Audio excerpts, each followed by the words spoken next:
আজকের রেসিপি সব রকম সবজি দিয়ে একটা পাতলা ঝোল। এই সবজির মধ্যে আছে কাঁচা কুমড়ো, কাটোয়ার ডাঁটা, গাজর, টমেটো, বেগুন, আলু। এতে ঝিঙে পেঁপেও দিতে পারেন। সবজির পাতলা ঝোলে মশলা দেব আদা, কাঁচা লঙ্কা আর জিরে বাটা। জিরেটা পরে বেটে দেবো।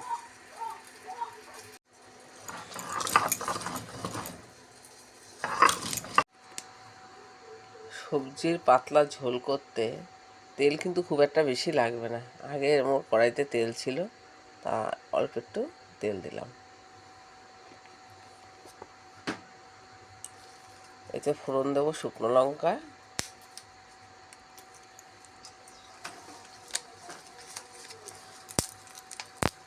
তেজপাতা আর কালো জিরে। আলু আর গাজরটা একসঙ্গে ভাজবো।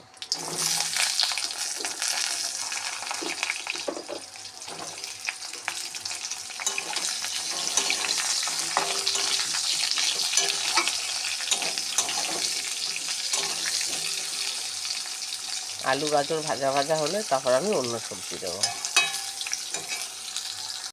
আলু ভাজার সময় অল্প হলুদ দেবো, তাতে কি আলুর কালারটা দেখতে ভালো লাগে।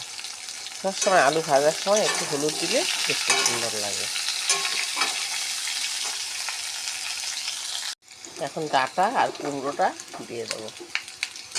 ডাঁটা আর এই কুমড়ো। বেগুন আর টমেটোটা একটু পরে দেবো।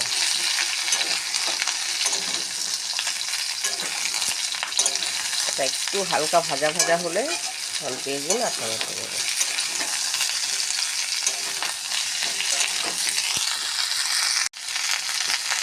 ভাজা ভাজা হয়ে এসেছে, এতে বাটা মশলাগুলো দিয়ে দিলাম।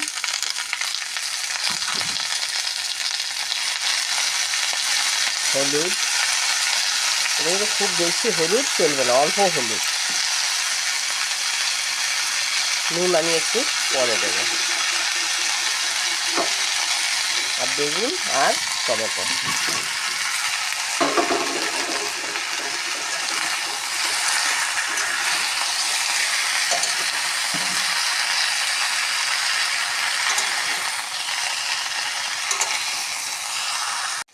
এখন আমি নুনটা দেব। জিরে বাটাটা আমি নামানোর আগে দেব, কাঁচা জিরে বাটা। যারা কাঁচা জিরে বাটা খেতে পারেন না তারা কষিয়ে দেবেন। কষানো হয়ে গেছে, এখন জল দেব।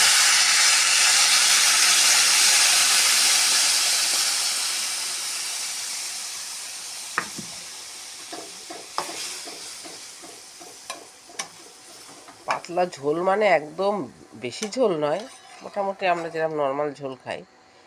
এই সবজিটা যদি কখনো পেটের গন্ডগোল হয় তার জন্য খুবই ভালো। সবজির ঝোলে কাঁচা জিরে বাটাটা দিয়ে দিলাম, একটু মিষ্টি।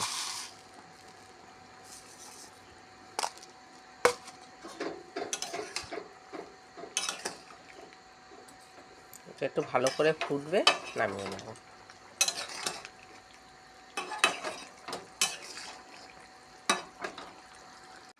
পাতলা সবজির ঝোল রেডি। ঝোলটা ঠিক মাছের ঝোলের মতন।